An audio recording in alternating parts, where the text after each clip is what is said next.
ಎಲ್ಲರಿಗೂ ನಮಸ್ಕಾರಗಳು. ನಾನು ಈ ಒಂದು ನಕ್ಷತ್ರ ಟಿ ವಿ ಮೂಲಕ ಏನು ಹೇಳಕ್ಕೆ ಬಯಸ್ತಿದ್ದೀನಿ ಅಂದರೆ, ಈ ಒಂದು ಆಕಾರ ಆಧಾರ ಸಂಸ್ಥೆ ಹರಿಹರದಲ್ಲಿ ಇರೋದೇ ನಮ್ಮ ಸೌಭಾಗ್ಯ ಅಂತ ತಿಳ್ಕೊತೀನಿ. ಯಾಕಂತಂದರೆ ನಮ್ಮ ಮಗ ಈಗ MKT CBSEಯಲ್ಲಿ 7th ಈ ಸರಿ 7th ಓದ್ತಾ ಇದ್ದಾನೆ. ಅವನು ಈಗ 2 ವರ್ಷದಿಂದ ಈ ಆಕಾರ ಆಧಾರ ಸಂಸ್ಥೆಯಲ್ಲಿ ಅವನು ಕೇವಲ ವಾರದಲ್ಲಿ 1 ದಿನ ಅಲ್ಲಿ ಒಂದು ಕಲಿಕೆಗೆ ಹೋಗ್ತಾ ಇರೋದ್ರಿಂದ ಆ ಶಾಲೆಯಲ್ಲಿ ಹೇಳ್ಕೊಡೋದಕ್ಕಿಂತ ಹೆಚ್ಚಿನದಾಗಿ ಈ ಒಂದು ಆಕಾರ ಆಧಾರ ಸಂಸ್ಥೆಯಲ್ಲಿ ಅವನು ಕಲ್ತಿದ್ದಾನೆ ಅಂತ ನಾವು ಯಾಕಂದರೆ ನೋಡ್ತಾ ಇದ್ದೀವಿ. ಯಾಕಂದರೆ ಅದರಲ್ಲಿ ಅವನು ಆ್ಯಕ್ಟಿವಿಟೀಸೇ ಬೇರೆ ಇದೆ, ಆಮೇಲೆ ಅವನು ಮಾಡ್ತಕ್ಕಂಥ ಆ್ಯಟಿಟ್ಯೂಡು ಬೇರೆ ಇದೆ.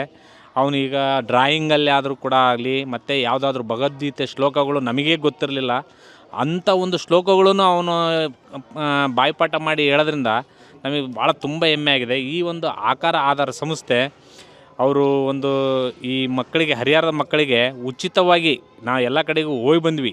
ಆದ್ದರಿಂದ ಅಲ್ಲೆಲ್ಲ ಫೀಸು ಅದು ಹೇಳಿದ್ರು. ಆದರೆ ಇಲ್ಲಿಯ ಒಂದು ಸಿಸ್ಟಮೇ ಬೇರೆ ಇದೆ. ಇಲ್ಲಿ ಫ್ರೀಯಾಗಿ ಉಚಿತವಾಗಿ ಈ ಒಂದು ಆಕಾರ ಆಧಾರ ಸಂಸ್ಥೆಯಲ್ಲಿ 12 ದಿನಗಳ ಈ ಒಂದು ಶಿಬಿರ ಹೇಳ್ಕೊಡೋದ್ರಿಂದ ಹುಡುಗರು ಭಾಳ ಒಂದು ಒಳ್ಳೆಯ ಇದಕ್ಕೆ ಹೋಗಿದ್ದಾರೆ. ಇಲ್ಲಿದು ಒಂದು ಸಿಸ್ಟಮ್ ಏನಂದರೆ, 1 ದಿನ ತಪ್ಪಿಸಿದ್ರೆ ಫೀಸ್ ಕೊಡಬೇಕು. 12 ದಿನ 1 ದಿನ ಬಿಡದಾಗ ಬಂದರೆ 5 ಪೈಸೆನೂ ಫೀಸ್ ಕೊಡಬೇಕಾಗಿಲ್ಲ. ಆದರೆ ಆ ಒಂದು 6 ಗಂಟೆಯಿಂದ ಅವರಿಗೆ ಒಂದು 4 ಅವರ್ ಹೇಳ್ಕೊಡ್ತಕ್ಕಂಥದ್ದನ್ನು ಒಂದು ದಿನವೂ ಯಾರೂ ಹೇಳ್ಕೊಡಲ್ಲ. ಆ ಥರ ಒಂದು 4 ಅವರ್ಸಲ್ಲಿ ಆ ಹುಡುಗರಿಗೆಲ್ಲ ಹೇಳ್ಕೊಟ್ಟು ಈ ಆಕಾರ ಸಂಸ್ಥೆ ಇನ್ನೂ ಉನ್ನತವಾಗಿ ಬೆಳೀಲಿ. ಇದಕ್ಕೇನೇ ನಾವು ಸಹಾಯ ಇದ್ರೂ ನಮ್ಮ ಕೈಲಾದಷ್ಟು ನಾವು ಅದಕ್ಕೆ ಹೆಲ್ಪ್ ಮಾಡ್ತೀವಿ.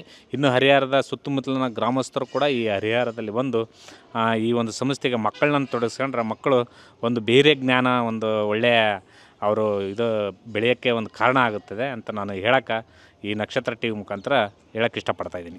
ಆತ್ಮೀಯರೇ, ನಮ್ಮ ಆಕಾರ ಆಧಾರ ಸಂಸ್ಥೆ ಹರಿಹರ ಜ್ಞಾನ ಸಂಸ್ಕಾರ ಉಚಿತ ಬೇಸಿಗೆ ಶಿಬಿರ ಸಮಾರೋಪ ಸಮಾರಂಭ ದಿನಾಂಕ 2/6/2024 ಸಂಜೆ 5 ಗಂಟೆಗೆ ನಡೆಯಲಿದ್ದು, ದಿಕ್ಸೂಚಿ ಭಾಷಣ ಕುಮಾರಿ ಹಾರಿಕಾ ಮಂಜುನಾಥ್ ಇವರಿಂದ, ಹಾಗೆ ಅತಿಥಿಯಾಗಿ ದಾವಣಗೆರೆಯ ದೃಶ್ಯಕಲಾ ಮಹಾವಿದ್ಯಾಲಯದ ಪ್ರಾಚಾರ್ಯರು ಡಾಕ್ಟರ್ ಜೈರಾಜ್ ಚಿಕ್ಕಪಾಟೀಲ್ ಇವರು ಆಗಮಿಸುತ್ತಿದ್ದು, ಮಕ್ಕಳ ಕೌಶಲ್ಯ ಪ್ರತಿಭೆಯನ್ನು ಕಣ್ತುಂಬಿಸಿಕೊಳ್ಳಲು ನೀವು ಬನ್ನಿ, ನಿಮ್ಮವರನ್ನು ಕರೆತನ್ನಿ. ಸ್ಥಳ ಅಂಬಾಭವಾನಿ ದೇವಸ್ಥಾನದ ಪಕ್ಕ ಹಂಸಾಗರ್ ಕಾಂಪೌಂಡ್, ಹರಿಹರ.